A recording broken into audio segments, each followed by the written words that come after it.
জাপানের বুকে ঘটে যাওয়া ইতিহাসের সবচেয়ে ভয়াবহ পারমাণবিক বিপর্যয়ের পর আজ এই দেশ এমন কিছু করছে যা পুরো বিশ্বকে হতবাক করে দিচ্ছে। কেউ কখনো কল্পনাও করেনি যে 2011 সালের সেই ভয়ঙ্কর সুনামি আর পারমাণবিক দুর্ঘটনার পর যেখানে পুরো দেশ অন্ধকারে ডুবে গিয়েছিল, সেই জাপানই আজ বিশ্বের সামনে এনার্জি রেভলিউশনের নতুন মডেল উপস্থাপন করবে। ফুকুশিমা ডাইসি পারমাণবিক বিদ্যুৎ কেন্দ্রের সেই ভয়াবহ বিস্ফোরণ জাপানের শক্তিনীতিকে সম্পূর্ণ বদলে দিয়েছে। আর আজ জাপান নিউক্লিয়ার এনার্জির উপর নির্ভরতা কমিয়ে রিনিউয়েবল এনার্জির দিকে এগিয়ে যাচ্ছে, এমন গতিতে যাচ্ছে যা বিশ্বের অন্য দেশগুলোর জন্য একটা উদাহরণ। সব থেকে অবাক করার বিষয় হলো জাপান কেবল সোলার আর উইন্ড এনার্জিতেই থেমে নেই, বরং তারা হাইড্রোজেন ফুয়েল টেকনোলজিতে বিশ্বের লিডার হয়ে উঠছে। আর আজ জাপানের এনার্জি ট্রান্সফরমেশন প্রায় 65% কমপ্লিট হয়ে গেছে। এখন প্রশ্ন হলো, ফুকুশিমার পর জাপান কিভাবে এত দ্রুত নিজেকে পুনর্গঠন করলো? এই রূপান্তরের পেছনে আসল রহস্য কি? এই বিষয়টা বুঝতে হলে আমাদের আগে 2011 সালের সেই কালো দিনটির কথা জানতে হবে। 11 মার্চ 2011 জাপানের ইতিহাসে সবচেয়ে ভয়াবহ একটি দিন। সেদিন বিকেলে জাপানের পূর্ব উপকূলে আঘাত হানে 9.1 মাত্রার ভূমিকম্প।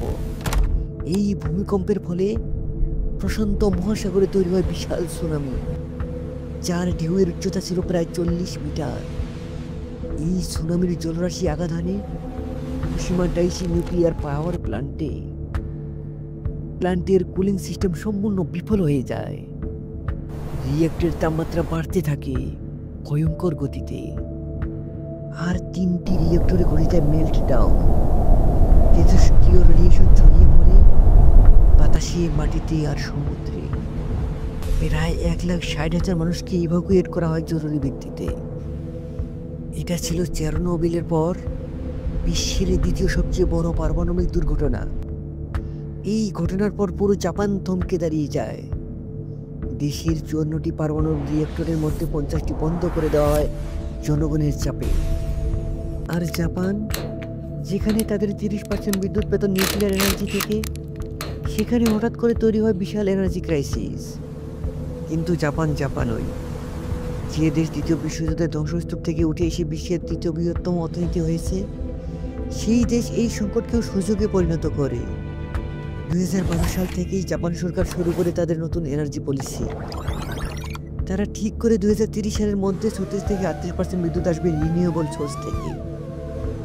আর সব থেকে বড় ফোকাস দেওয়া হয় সোলার এনার্জিতে। জাপান সরকার সোলার প্যানেল ইনস্টলেশনের জন্য বিশাল সাবসিডি দেওয়া শুরু করে।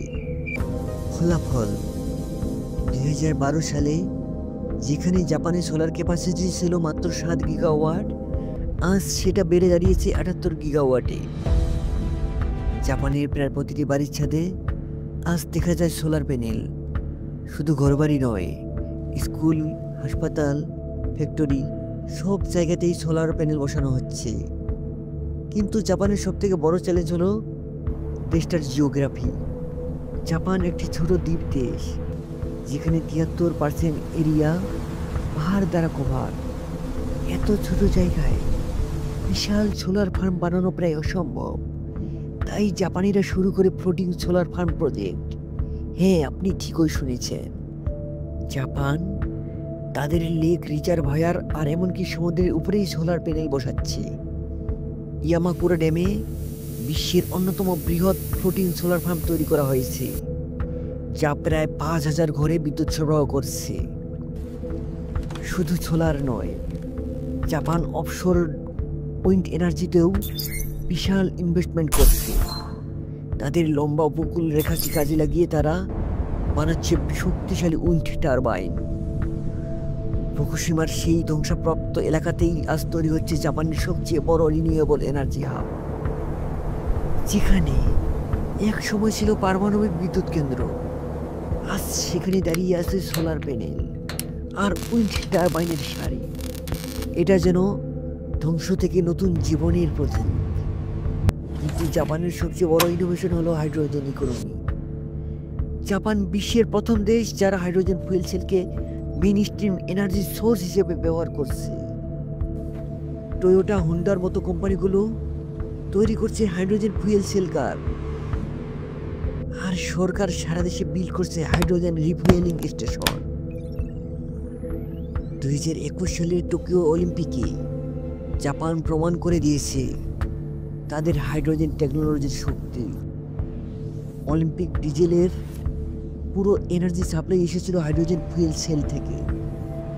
জাপানের টার্গেট হলো 2050 সালের মধ্যে সম্পূর্ণ কার্বন নিউট্রাল হওয়া, আর এর জন্য তারা তৈরি করছে গ্রিন হাইড্রোজেন, যা উৎপন্ন হয় রিনিউয়েবল এনার্জি দিয়ে পানি থেকে। এছাড়াও জাপান ইনভেস্ট করছে ব্যাটারি স্টোরেজ টেকনোলজিতে, কারণ সোলার আর উইন্ড এনার্জির সবচেয়ে বড় সমস্যা হলো এগুলো ইন্টারমিটেন্ট। রাতে সূর্য নেই মানে সোলার পাওয়ার নেই, বাতাস না থাকলে উইন্ড পাওয়ার নেই। তাই দরকার শক্তিশালী ব্যাটারি যেখানে এক্সট্রা এনার্জি স্টোর করা যায়। জাপান বিল্ড করছে বিশাল লিথিয়াম আয়ন ব্যাটারি ফার্ম, আর রিসার্চ চলেছে নতুন জেনারেশন সলিড স্টেট ব্যাটারিতে। কিন্তু এত কিছুর পরেও একটা প্রশ্ন থেকে যায়, জাপান কি সম্পূর্ণভাবে নিউক্লিয়ার এনার্জি ছেড়ে দিয়েছে? উত্তর হলো না। ফুকুশিমার ট্রমা সত্ত্বেও জাপান বুঝেছে যে সম্পূর্ণভাবে পারমাণবিক শক্তি ছাড়া তাদের এনার্জি ডিমান্ড মেটানো কঠিন। তাই তারা অতি সতর্কতার সাথে কিছু পুরনো রিয়েক্টর আবার চালু করছে, তবে সেগুলোতে যুক্ত করা হচ্ছে অত্যাধুনিক সেফটি সিস্টেম। নতুন সেফটি স্ট্যান্ডার্ড এতটাই কঠোর যে মাত্র 10টি রিয়েক্টর এখন পর্যন্ত সেই মান পূরণ করতে পেরেছে। জাপানের এনার্জি মিক্সের টার্গেট হলো 2030 সালের মধ্যে 36 থেকে 38% রিনিউয়েবল, 20 থেকে 22% নিউক্লিয়ার, আর বাকিটা ন্যাচারাল গ্যাস আর কয়লা থেকে। কিন্তু দীর্ঘমেয়াদে জাপানের লক্ষ্য হলো রিনিউয়েবলের শেয়ার 50% ছাড়িয়ে যাওয়া। জাপানের এই ট্রান্সফরমেশনের পেছনে সবচেয়ে বড় ভূমিকা রেখেছে জাপানিজ পাবলিক। ফুকুশিমার পর জাপানের মানুষ বুঝেছে এনার্জি সিকিউরিটি কতটা গুরুত্বপূর্ণ। তারা স্বেচ্ছায় তাদের ঘরে সোলার প্যানেল বসাচ্ছে, এনার্জি সেভিং অ্যাপ্লায়েন্স কিনছে, এমনকি অনেকে ইলেকট্রিক আর হাইড্রোজেন কার কিনছে। জাপানের স্কুলগুলোতে বাচ্চাদের শেখানো হচ্ছে এনার্জি কনজারভেশন আর ক্লাইমেট চেঞ্জ সম্পর্কে।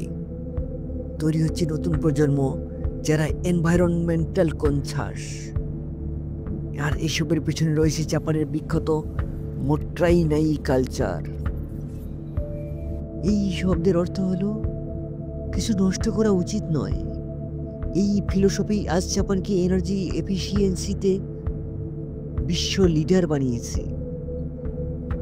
জাপানের এই ট্রান্সফরমেশন থেকে পুরো বিশ্ব শিখতে পারে একটা বিপর্যয়কে কিভাবে সুযোগে পরিণত করতে হয়। জাপান তার জ্বলন্ত উদাহরণ। আজ জাপানের রিনিউয়েবল এনার্জি সেক্টরে কাজ করছে লক্ষ লক্ষ মানুষ, নতুন জব ক্রিয়েট হচ্ছে প্রতিদিন। Solar panel manufacturing, installation, maintenance, battery production, hydrogen technology, এই সব সেক্টরে বিশাল কর্মসংস্থান তৈরি হয়েছে।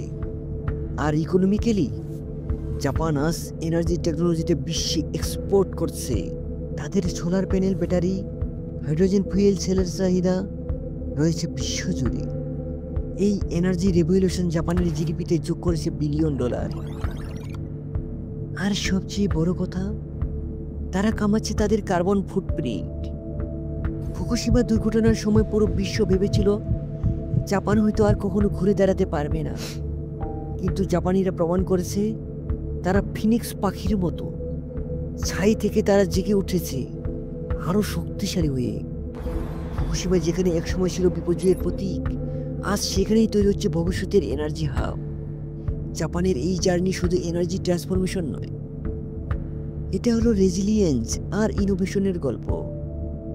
যে দেশ পারমাণবিক বোমার আঘাত সহ্য করেছে, সুনামি, ভূমিকম্প, পারমাণবিক বিপর্যয় দেখেছে, সেই দেশই আজ বিশ্বকে দেখাচ্ছে কিভাবে একটা সাস্টেইনেবল ফিউচার বিল্ড করতে হয়। 2050 সালে যখন জাপান সম্পূর্ণ কার্বন নিউট্রাল হয়ে যাবে, তখন ফুকুশিমার সেই কালো দিনটা মনে হবে একটা টার্নিং পয়েন্ট হিসেবে। একটা দিন যেদিন জাপান ঠিক করেছিল তারা আর কখনো এমন বিপর্যয়ের মুখোমুখি হবে না। আর সেই প্রতিজ্ঞাই আজ জাপানকে নিয়ে গেছে নতুন উচ্চতায়। টানা 10 বছরের এই সংগ্রাম, এই পরিশ্রম, এই ডেডিকেশনের আজ ফলাফল দিচ্ছি। আর পুরো বিশ্ব জাপানের দিকে তাকিয়ে আছে অনুপ্রেরণার জন্য।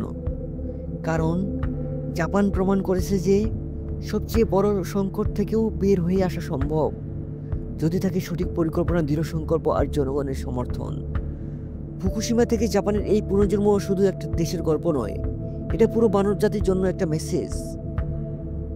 মেসেজ হলো, যতই বড় বিপর্যয় আসুক না কেন, মানুষের সাহস আর বুদ্ধিমত্তা দিয়ে সবকিছু জয় করা সম্ভব।